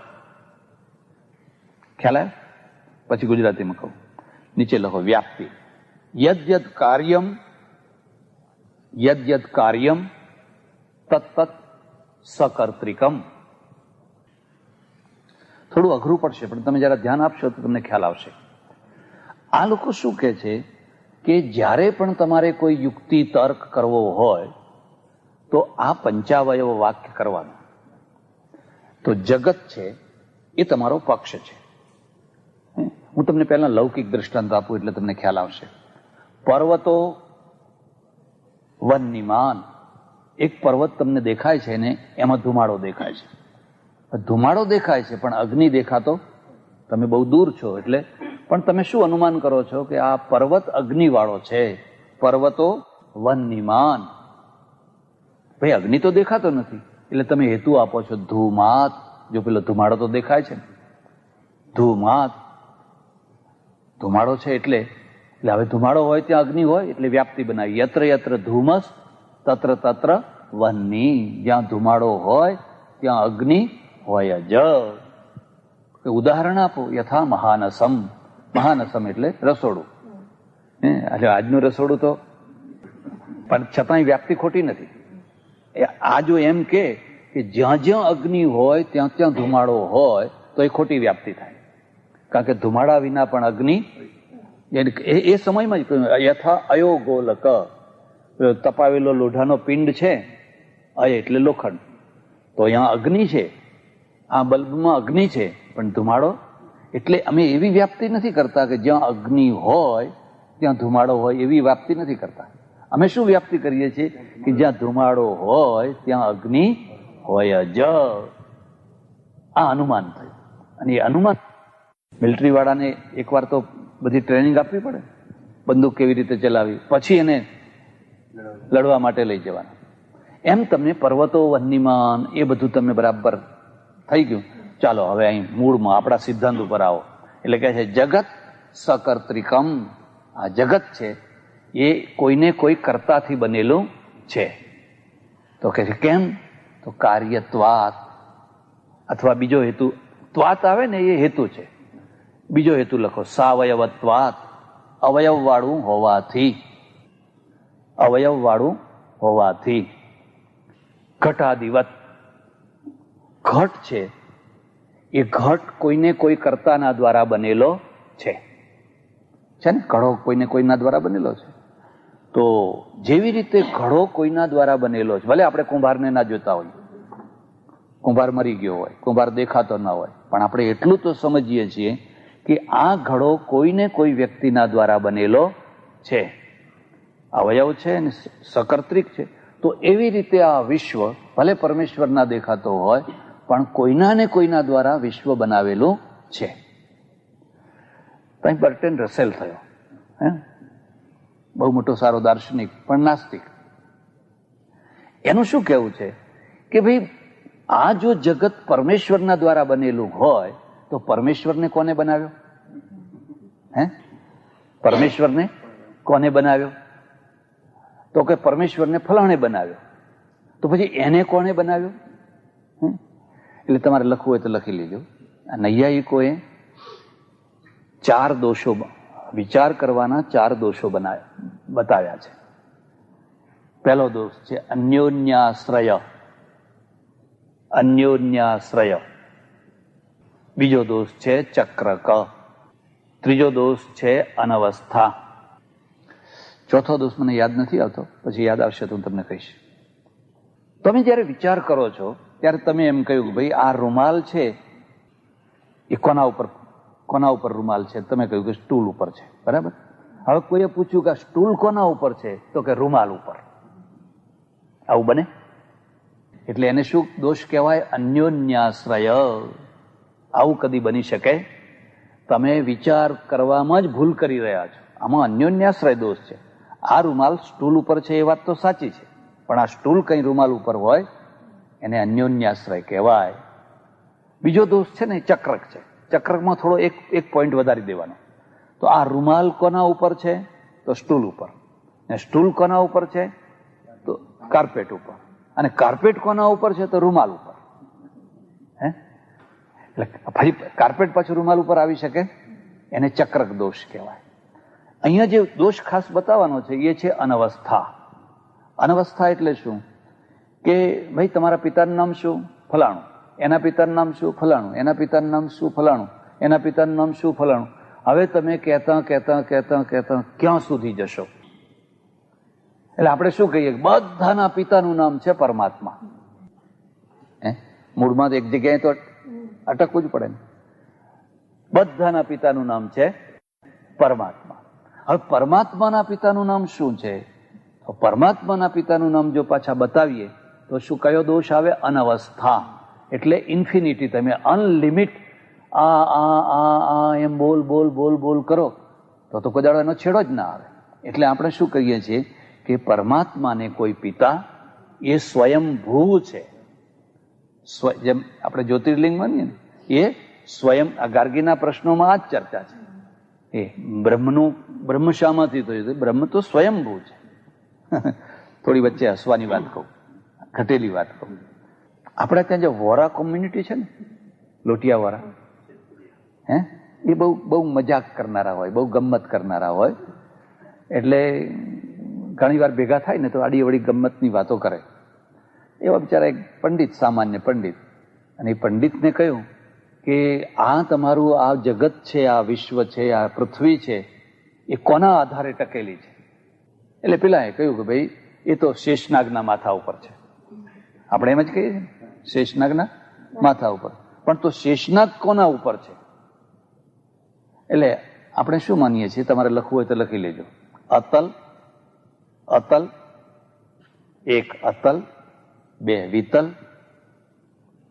ત્રણ સુતલ, અતલ, વિતલ, સુતલ, તરાતલ, મહાતલ, રસાતલ અને પાતાળ. આ 7 લોક નીચે છે. આ 7 લોક છે એ નીચે છે. એવા 7 લોક ઉપર છે. ભૂર, ભુવઃ, લખ ભૂર, ભુવઃ, સ્વઃ, મહ, જન, તપ અને સત્ય. ખ્યાલ આવે? હે? તો પૃથ્વી ક્યાં છે? આપણો લોક ક્યાં છે? ભૂ. હવે તમને ખ્યાલ આવશે. એટલે વિષ્ણુની નાભી છે. વિષ્ણુની નાભી મધ્ય ભાગમાં, અને એમાંથી જે કમળ નીકળ્યું એમાં સૃષ્ટિ થઈ. તો આ તો રૂપક થયું. વિષ્ણુ તો રૂપક થયું. પણ એના પાછળનો હેતુ શું છે કે આપણે જે 14 લોક માનીએ છીએ એ 14 લોકના વચ્ચોવચ પૃથ્વી છે, અને નાભી ક્યાં છે? મધ્ય ભાગમાં. એટલે આપણે એને વિષ્ણુની નાભી માનીએ છીએ. એટલે પેલા પંડિત હતા એ કહેતા ગયા કે ભાઈ શેષનાગ તો અતલ ઉપર છે, તો અતલ શાના ઉપર છે? તો વિતલ ઉપર. વિતલ શાના ઉપર છે? તો સુતલ ઉપર, તરાતલ ઉપર, રસાતલ. એમ કરતા કરતા પાતાળે પહોંચ્યા. પેલો તો છેડો જ ના મૂકે. તો કે ભાઈ તમે પાતાળ શાના ઉપર છે? તે ગૂંચવાયા. હવે શું કેવું? એના આગળ તો કઈ લખેલું જ નથી. એ બારોટ બેઠેલો, એક બારોટ બહુ બુદ્ધિશાળી હોય, બારોટ બેઠેલો, એને જોયું કે હવે આ માણસ છેડો મૂકવાનો, એટલે એને કહ્યું કે એ મારા બાપ ઉપર છે.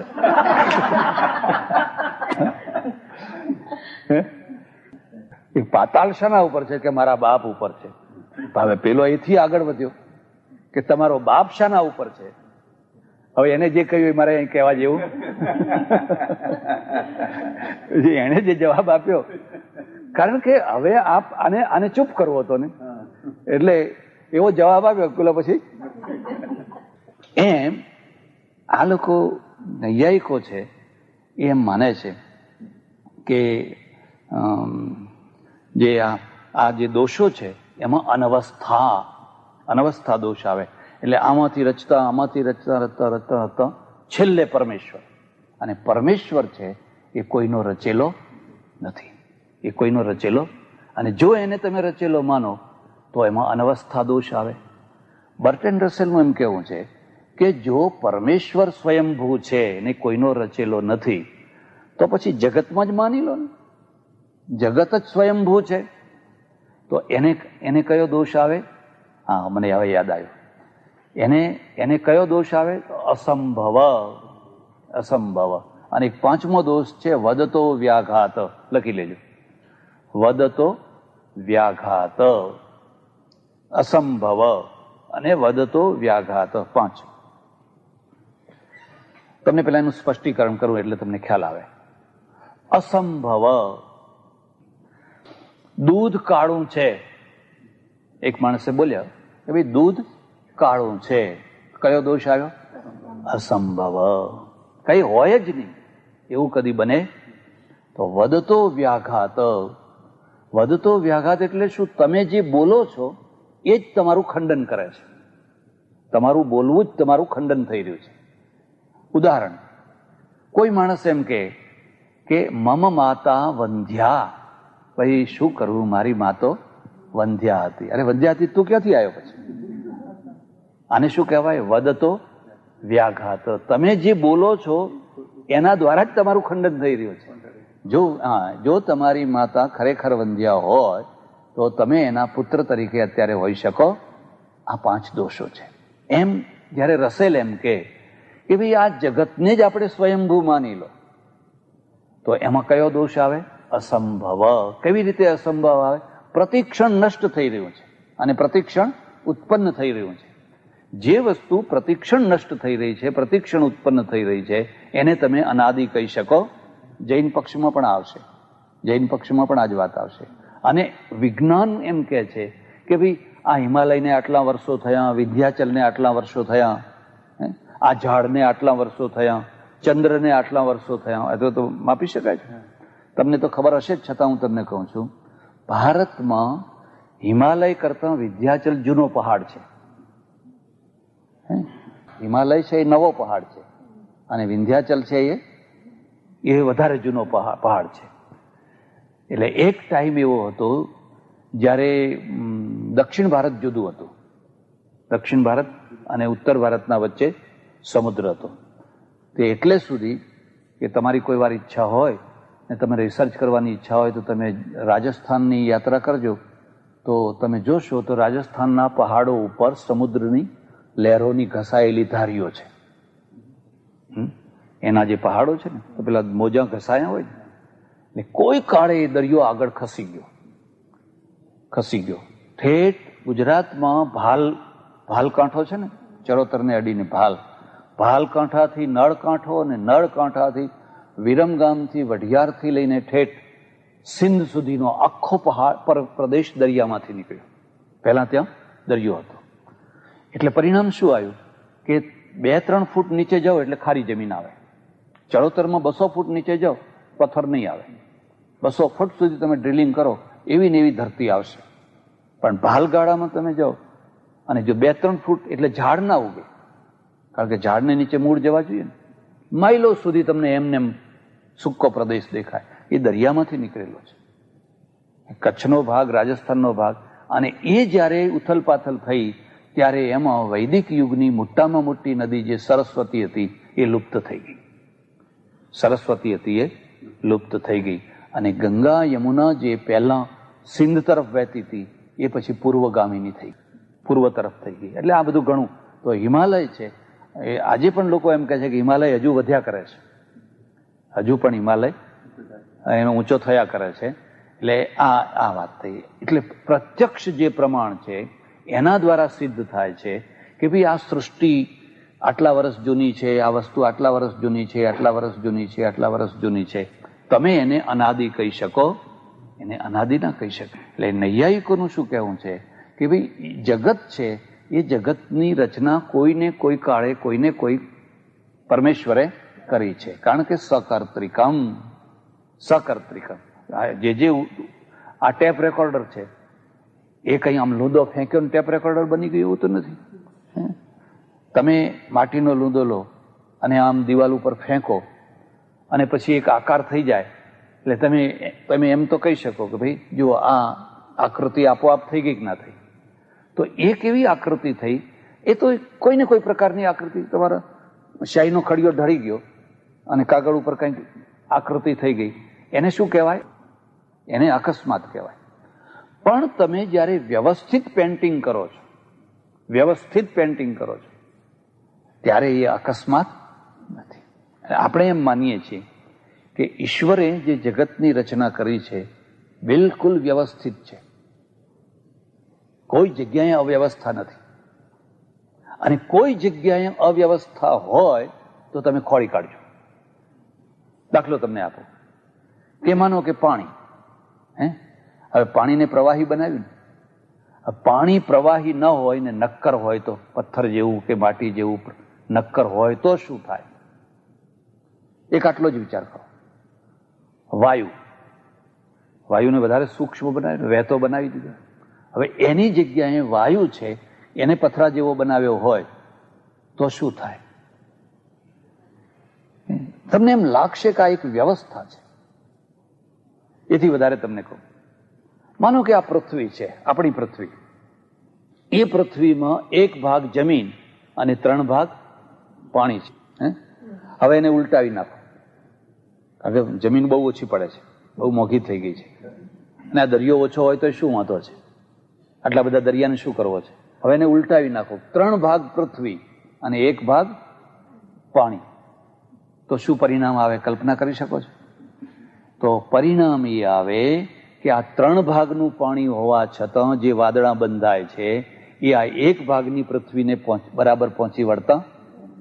તો હવે 3 ભાગ જો પૃથ્વી થઈ જાય અને 1 ભાગ દરિયો થઈ જાય તો એમાંથી જે વાદળા બંધાય તો આ લોકોને પીવાનું પાણી એ ના મળે. વનસ્પતિ તો ના રહે, પણ પીવાનું પણ પૂરતું પાણી મળે. એટલે આ 3 ભાગ ને 1 ભાગનું જે છે એ કોઈએ બેલેન્સ બનાવેલી, એક વ્યવસ્થા બનાવેલી છે. જરા થોડી વધારે વાત કરો. માનો કે તમે જો પૃથ્વીનો આકાર જુઓ ને તો ગોળ છે, પણ બિલકુલ ગોળ નથી. જેને દડાનો ચારે તરફથી ગોળ સરખો એવો નથી, પણ થોડો લંબગોળ જેવો છે, અને એ એક તરફ થોડી ઝૂકેલી છે. જે સૂર્યના ચારે તરફ એ ફરે છે, એક તરફ સહેજ નમેલી છે. તમે એક દડો છે ને એને આમ રડાવો અને બિલકુલ ગોળ હશે તો એ સીધો રડી જશે, પણ એક જગ્યાએ જો એ વધારે હશે ને એક જગ્યાએ ઓછો હશે તો આમ ફરી જશે. કારણ કે પેલો નાનો ભાગ જેટલું ફરે એના કરતા પેલો મોટો ભાગ વધારે ફરે છે. હવે જો પૃથ્વીને આ રીતે બિલકુલ ગોળ બનાવી દીધી હોત તો શું થાત? તમે કલ્પના કરી શકો છો? તો ઋતુઓ ના થાત. તો શિયાળો, ઉનાળો, ઋતુઓ ના થાત. કેમ ના થાત? કારણ કે બિલકુલ ગોળ છે અને પેલી નમેલી છે, એટલે એ આમ ગોળ ફર્યા કરે છે. એટલે તમને એમ લાગે કે આ એક પ્લાન છે. અને હવે જયારે આમ ફર્યા કરે છે એટલે ઋતુઓ થવાનું મૂળ કારણ શું છે? કે કોઈ ટાઈમે સૂર્યની નજીક જતી રહે છે અને કોઈ ટાઈમે સૂર્યથી દૂર જાય છે. અને સૂર્યથી જયારે દૂર જાય છે ત્યારે શિયાળો થઈ જાય છે અને સૂર્યથી નજીક આવે છે ત્યારે ઉનાળો આવે છે. તમને એમ લાગે કે આ બધું પોઈન્ટસર ગોઠવેલું છે, વગર પોઈન્ટે ગોઠવેલું. થોડી વધારે વાત કરો. હવે માનો કે સૂર્ય છે એ 9 કરોડ માઇલ દૂર છે. એને આપણે 50 કરોડ નીચે, 50 લાખ નીચે લઈ આવો, 8.5 કરોડ ઉપર ગોઠવી દો. હવે સૂર્યને જો તમે 8.5 કરોડ માઇલ ઉપર ગોઠવો, એનું પરિણામ શું આવે? આ તો બધા મરી જાય, ગરમ ગરમ ગરમ લાય થઈ જાય, કોઈ જીવિત ના રહી શકે. તો 9ની જગ્યાએ 9.5 કરોડ મૂકી દો તો બધું બરફ થઈ જાય, બધું બરફ થઈ જાય, પાણી બાણી બધું જામી જાય. એટલે શું થયું કે એને જ્યાં 9 કરોડના પોઈન્ટ ઉપર જ્યાં ગોઠવ્યો છે ત્યાં કોઈએ પોઈન્ટ વ્યવસ્થિત રીતે ગોઠવેલો છે. હવે આવું ચંદ્રનું, ચંદ્ર 2.5 લાખ માઇલ દૂર છે. 2.5 લાખ માઇલ દૂર છે. આપણા ત્યાં એવી માન્યતા છે કે ચંદ્રમાં મનસો જાત, ચંદ્રમાં પૃથ્વીનો દીકરો છે, અને પૃથ્વીનો દીકરો છે એટલે એ ચંદ્રમાનો લોચો જે બહાર નીકળ્યો એના આ સમુદ્ર બન્યા, એના જે ખાડા પડ્યા એમાંથી આ સમુદ્ર થયા. પણ હવે માનો કે 2.5 લાખ માઇલ દૂર ચંદ્ર છે, એને તમે 50,000 નજીક લઈ આવો, શું થશે? કલ્પના કરી શકો છો? સમુદ્રમાં એટલા મોજા ઉછળશે, ગુરુત્વાકર્ષણના કારણે એટલા મોજા ઉછળશે કે પાણી બધે ફેલાવી દેશે. તો એને 50,000 માઇલ દૂર કરી દો, 2.5 લાખની જગ્યાએ 3 લાખ દૂર કરી દો, તો શું પરિણામ આવશે? તો ઓટ થઈ જશે, ભરતી ઓટની આખી વ્યવસ્થા ખતમ થઈ જશે. તમે જેટલો વિચાર કરશો એટલો તમને એમ લાગશે કે ઓહો હો હો હો, કંઈ ગોઠવણી કરી છે, કંઈ ગોઠવણી કરી છે, કંઈ ગોઠવણી કરી છે. એટલે પેલો નૈયાયિક શું કહે છે? અરે ભાઈ, આ જગત કોઈ અકસ્માત નથી, ગમે ત્યાં ગમે તેમ લોચા ફેંકાઈ ગયા એવું નથી, પણ આ જગત છે એ કોઈની ને કોઈની રચના છે, અને વ્યવસ્થિત રચના છે. હજુ મને એક બીજી વાત યાદ આવી. બીજી વાત શું યાદ આવી? એ પણ સમજવા જેવી છે. આપણે કેમ જીવીએ છીએ? આપણે જીવીએ છીએ ઓક્સિજનથી, બરાબર? મેં પેલી બાયપાસ સર્જરી લખી, એમાં બધી થોડીક વાતો લખેલી છે. તો હવે ઓક્સિજન છે, અત્યારે તો આપણને બધા ઘણા વાયુ આપણને મળ્યા, પહેલા આટલા બધા વાયુની ખબર નથી, અને જેમ જેમ વધુ વાયુ મળતા જાય છે એમ એમ આપણે એનો ઉપયોગ પણ સમજતા જઈએ.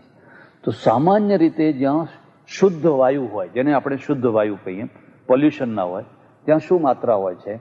તો 100% વાયુમાં 80% નાઇટ્રોજન, 80% નાઇટ્રોજન 19% ઓક્સિજન અને 1% કાર્બન ડાયોક્સાઇડ. હવે આ 1%ની જગ્યાએ 1.5% થાય કે 2% થાય તો પોલ્યુશન. ભારતમાં અત્યારે જે વાયુનું બેલેન્સ છે, પ્રમાણ છે, એ ઓક્સિજનનું પ્રમાણ છે 18-18.5. 18 એટલે 0.5% માત્ર કાર્બન ડાયોક્સાઇડ 0.5% વધે એટલે પોલ્યુશન થઈ ગયું. પરમેશ્વરે શું વ્યવસ્થા કરી જરા સમજવા જઈએ. નાઇટ્રોજન કેમ મૂક્યો? તો આ નાઇટ્રોજન તો કશા કામનો નથી, તો નાઇફનો કે જેવો છે. એ તો આપણે લઈએ ને કાઢીએ એટલે એનો કોઈ ઉપયોગ જ નથી. પણ એ એમ માને છે, એમ છે કે આ ઓક્સિજન એકલો લઈ શકાય, એને કોઈના માધ્યમથી લેવો પડે. આયુર્વેદનું જે રસાયણ હોય ને, એક સોયના નાકા ઉપર લેવાનું હોય, પણ એમને સીધું જીભ ઉપર ના મુકાય. આ હોમિયોપેથિક ગોળી તો તમે સીધી મૂકી શકો, પણ આયુર્વેદની જે આટલી નાની સરખી માત્રા હોય, એ કાં તો મધમાં લેવી પડે, કાં તો ઘીમાં લેવી પડે, કાં તો કોઈ બીજી કેળામાં કંઈ ને કંઈ લે. એ એનું શું થયું? માધ્યમ થયું. એક એમને સીધી તમે એને લઈ શકો નહીં. એટલે નાઇટ્રોજન 80% મૂક્યું. હવે આ બાકીના જે 20% છે એમાં બેલેન્સ રાખવા માટે એક તો પહેલી વ્યવસ્થા એ કરી કે ઓક્સિજનને ભારે બનાવ્યો અને કાર્બન ડાયોક્સાઇડને હલકો બનાવ્યો. હવે બેયને જો ઇક્વલ બનાવ્યા હોત તો, માનો કે બેયના વજન સરખા બનાવ્યા હોત તો આપણે જે રાત્રે કે દિવસે કે જે બહાર કાઢીએ છીએ, ઝેરી વાયુ બહાર કાઢીએ, એ અહીં અહીં રહ્યો હોત તો માણસો જીવી ન શક્યા હોત. પણ આપણે જે કાર્બન ડાયોક્સાઇડ બહાર કાઢીએ એ હલકો હોવાના કારણે ઊંચો જાય ને ઊંચો જઈને, એટલે વેન્ટિલેશન રાખવાનું. ઉપર જે વેન્ટિલેશન રાખવાનું કારણ એટલા માટે કે કાર્બન ડાયોક્સાઇડ બહાર નીકળી જાય અને ઓક્સિજન ભારે છે એટલે આપણને સતત મળતો. અચ્છા, હવે બહાર તો નીકળી ગયો, પણ બહાર નીકળીને આ સ્ટોક ચાલશે કેટલા દિવસ? તમારી પાસે ગમે એટલો મોટો સ્ટોક હોય, પણ અંતે તો એક દિવસ ખૂટવાનો ને. પણ પરમેશ્વર એની વ્યવસ્થા કરી દીધી. આ વૃક્ષો છે, એ વૃક્ષોના માટે આપણો જે ઝેરી વાયુ છે એના માટે ખોરાક છે. એટલે એ કાર્બન ડાયોક્સાઇડ ઉપર જીવે છે. એટલે તમે રિસર્ચ કરજો, જ્યાં ફેક્ટરીઓ હોય, જ્યાં બહુ કાર્બન ડાયોક્સાઇડ ને, ત્યાં ઝાડ બહુ સારા થાય, ત્યાં વૃક્ષો બહુ સરસ થાય. કારણ કે જે બધો કાર્બન ડાયોક્સાઇડ નીકળે છે એ એનું જીવન છે. અને એ શું કાઢે છે? ઓક્સિજન કાઢે છે. કોઈએ વ્યવસ્થા કરી છે. જો આ વ્યવસ્થા ના કરી હોત તો આપણે જીવીને કેટલા ટાઈમ જીવવાના હતા? કેટલા ટાઈમ? કોઈએ એવી વ્યવસ્થા કરી છે કે તમારું ઝેર બીજાનું અમૃત છે અને બીજાનું ઝેર એ તમારા માટે અમૃત છે. એટલે તમે જેટલું ઊંડાણથી વિચાર કરો, તમને એમ લાગે કે ઓ મારા ભગવાન, તે કંઈ વ્યવસ્થા કરી છે, કંઈ વ્યવસ્થા કરી છે, કંઈ વ્યવસ્થા કરી છે. આવી જ તમારી શરીરની રચના છે. આખા શરીરની રચના પણ એ જ પ્રકારની ગજબની છે. એટલે નૈયાયિક શું કહે છે કે ભાઈ આ જગત કોઈ અકસ્માત, કોઈ લૂંદો ફેંક્યો અને બની ગયું અને પછી ચાલવા માંડ્યું એવું નથી. એની એક બિલકુલ વ્યવસ્થા છે. નાનામાં નાના સેલની પણ વ્યવસ્થા છે. અને એટલા માટે એ વ્યવસ્થા કરનાર જે છે એનું નામ છે પરમેશ્વર. એક નૈયાયિકો શું માને છે કે કર્મના ફળની વ્યવસ્થા પણ પરમેશ્વર કરે છે. જૈનો, બૌદ્ધો કર્મવાદી છે, પણ ઈશ્વરવાદી નથી. તો એ શું કહે છે કે કર્મના ફળ કર્મ પોતે જ આપે છે. એમાં વચ્ચે કોઈ ઈશ્વરની જરૂર નથી. કર્મના ફળ દાખલો આપે છે કે માનો કે તમારી પાસે 50-100 બકરા છે, ઘેટાં છે. સાંજે ચરીને આવ્યા, રબારી લઈ આવ્યો, પછી એના જે વાછડા હતા ને, બચ્ચા, એ બધા તમે છોડી મૂક્યા. તો જે વાછડું, જે ઘેટાનું, બકરાનું છે, એ વાછડું એની પાસે જ જવાનું. 100માંથી એની માને ખોડી લેવાનું. તો જેવી રીતે આ વાછડું એની માને પાસે જાય છે, એવી રીતે કર્મ છે. એ કર્મ પણ જેણે કર્યું હશે એને જ ફળ આપવાનું. એને જઈ કહો કે અલ્યા પેલી માએ ચેતન છે અને વાછડું ચેતન છે, અને એના બેયના વચ્ચે એક કોમ્યુનિકેશન છે. એ તને ખબર નથી, પણ બેયના વચ્ચે એક લિંક છે. અને લિંકના કારણે એકબીજાને ઓળખી કાઢે છે અને ખોળી કાઢે છે. કર્મ તો જડ છે, કર્મ તો કોઈ ચેતન નથી. કર્મ તો જડ છે. અને બીજું શું છે, જરા દાર્શનિક રીતે આ વાતને સમજજો. કર્મ જીવતું નથી રહેતું. માનો કે તમે અત્યારે એક કર્મ કર્યું, એક કીડી મારી નાખી, માનો એ કર્મ થયું.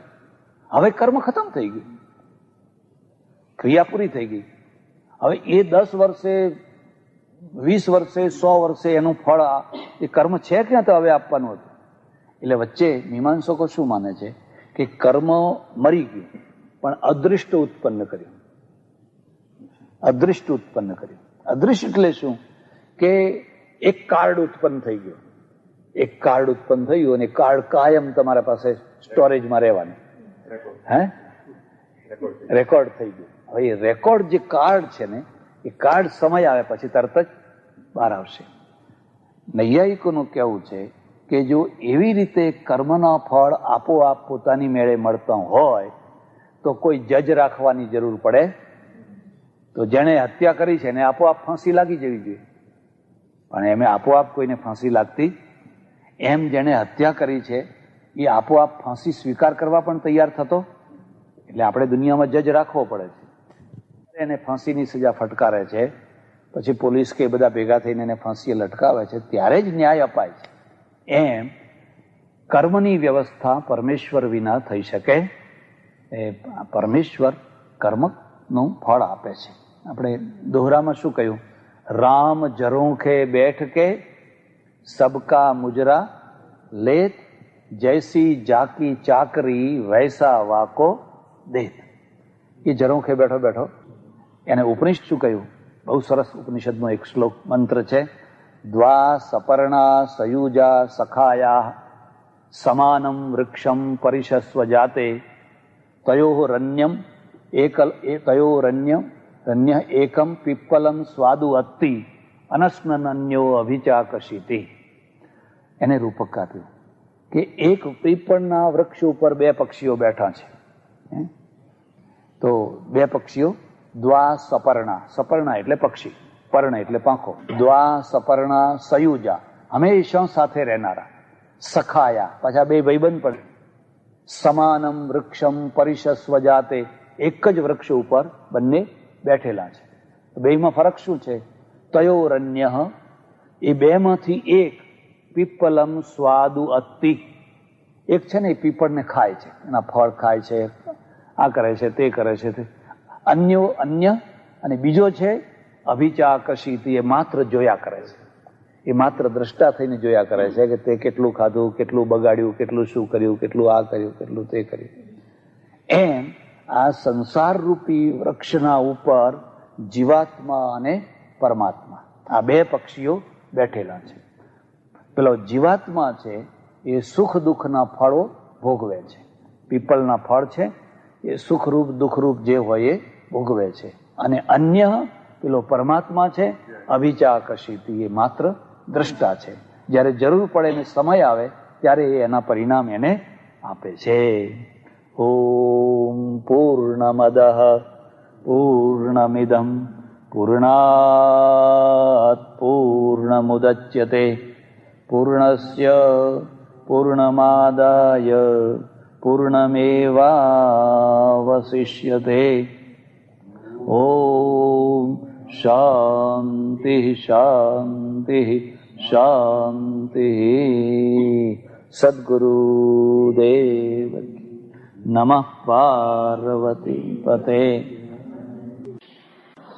ગઈકાલે કર્મની થિયરી બાબતમાં થોડી ચર્ચા કરી. આજે થોડી વધારે ચર્ચા કરવાની છે. કર્મ શાથી થાય છે? કર્મ કેમ થાય છે? કોઈ વાર તમે વિચાર કર્યો કર્મ શાથી થાય છે? ત્યારે આ કર્મ થવાના 2 કેન્દ્રો છે. યાદ રાખવા હોય તો રાખી લેજો. કર્મ ગુણોથી થાય છે. કર્મ શાથી થાય છે? ગુણોથી. અને ગુણોના 2 કેન્દ્રો છે, મસ્તિષ્કના ગુણો અને હૃદયના ગુણો. આ 2 ગુણો છે. તમે આ 2 ગુણોના ભેદ કરો એટલે તમને ખ્યાલ આવશે.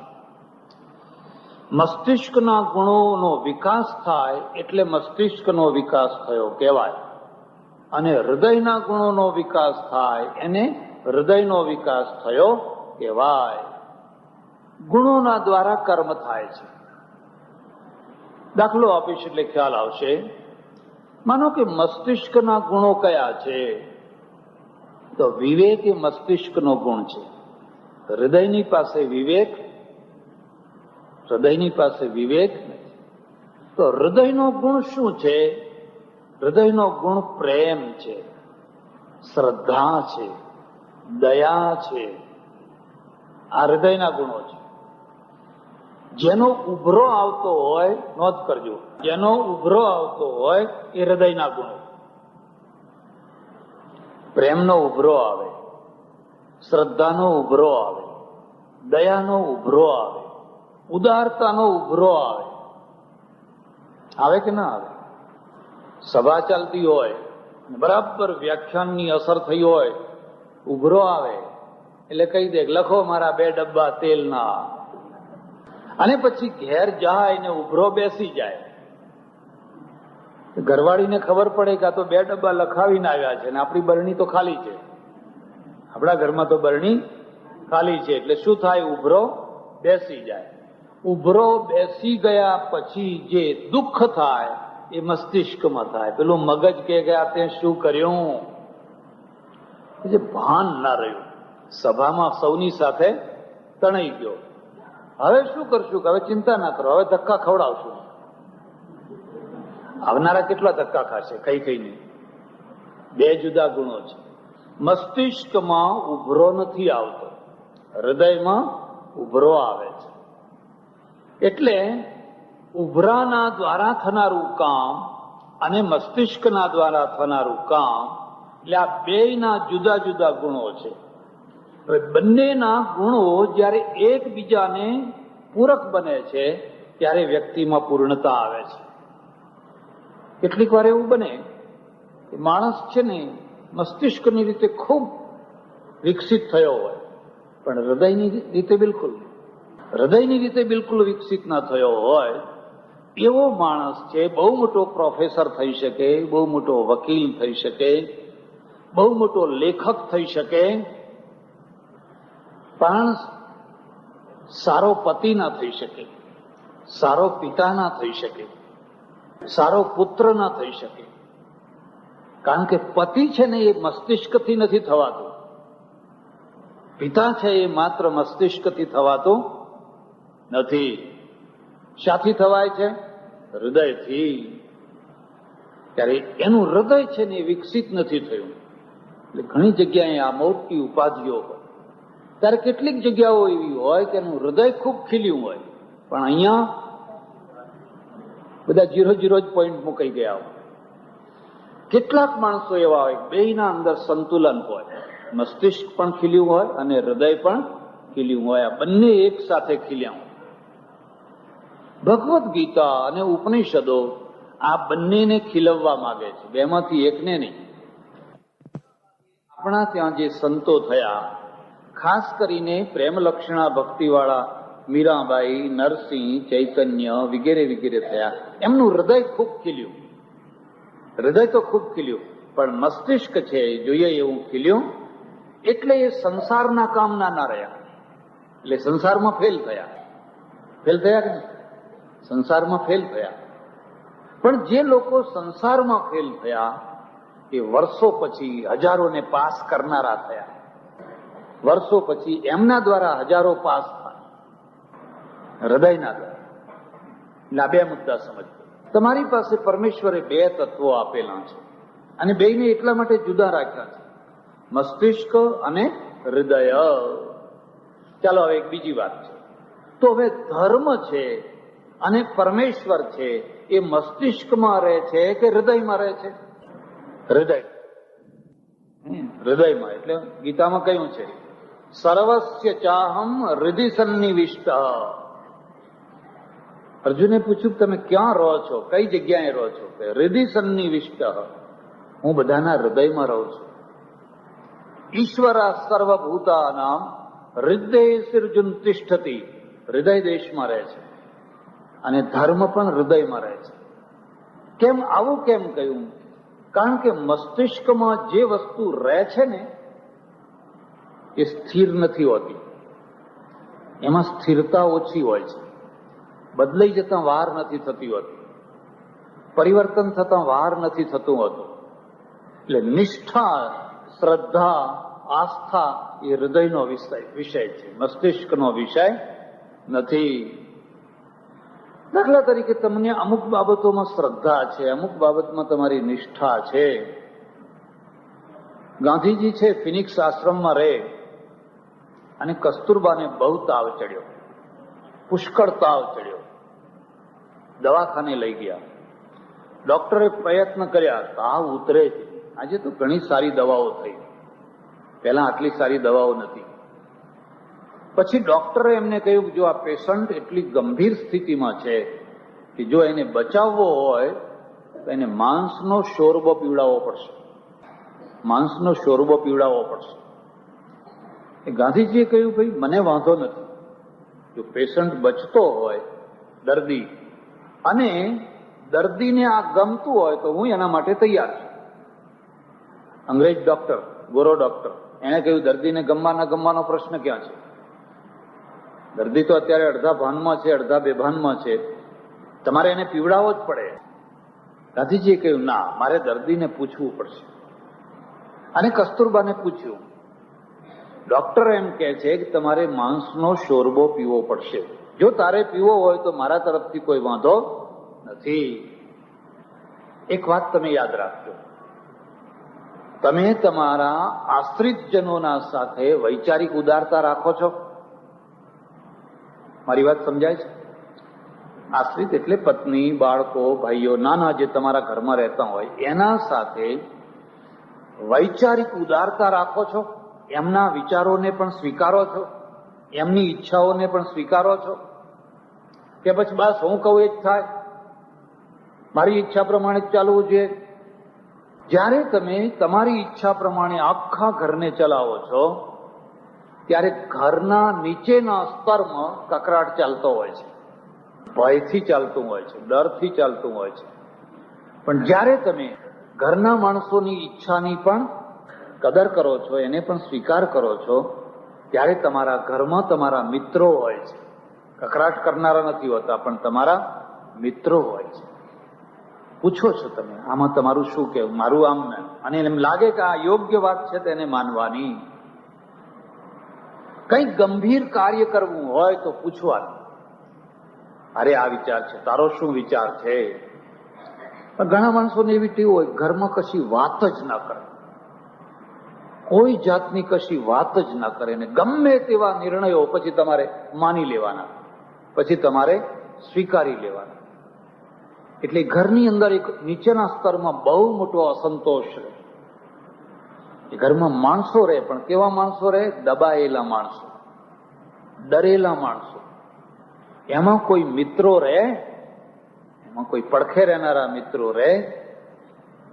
એટલે ગાંધીજી છે ને, ગાંધીજીએ કસ્તુરબાને પૂછ્યું તમારી ઈચ્છા છે, તમારી ઈચ્છા હોય તો તમે ખુશીથી પીવો, અને ના હોય તો મારા તરફથી કોઈ દુરાગ્રહ નથી. કસ્તુરબાએ કહ્યું જો હું કાલ મરતી હોઉં તો આજ મરું, અને આજ મરતી હોઉં તો અત્યારે મરું. હું બેભાન થઈ જાઉં તો પણ મારી જીભ ઉપર આ વસ્તુ તમે મૂકશો નહીં. આને નિષ્ઠા કહે. આને શું કહેવાય? નિષ્ઠા કહેવાય. અને નિષ્ઠા છે ને એ શ્રદ્ધાના પરિપાકમાં પહેલા વિશ્વાસ જામે, પછી શ્રદ્ધા થાય, પછી નિષ્ઠા. નિષ્ઠાનો અર્થ થાય છે જેને ઉથાપી ન શકાય એવી વૃત્તિ. હવે નિષ્ઠા મસ્તિષ્કમાં રહે છે કે હૃદયમાં રહે છે? એ હૃદયમાં રહે છે. જ્યાં ભગવાન રહે છે ત્યાં શ્રદ્ધા રહે છે, ત્યાં ઈમાન રહે છે, ત્યાં વિશ્વાસ રહે છે. મસ્તિષ્કનો વિશ્વાસ છે એ ક્યારે ફરી જાય એ કહી શકાય?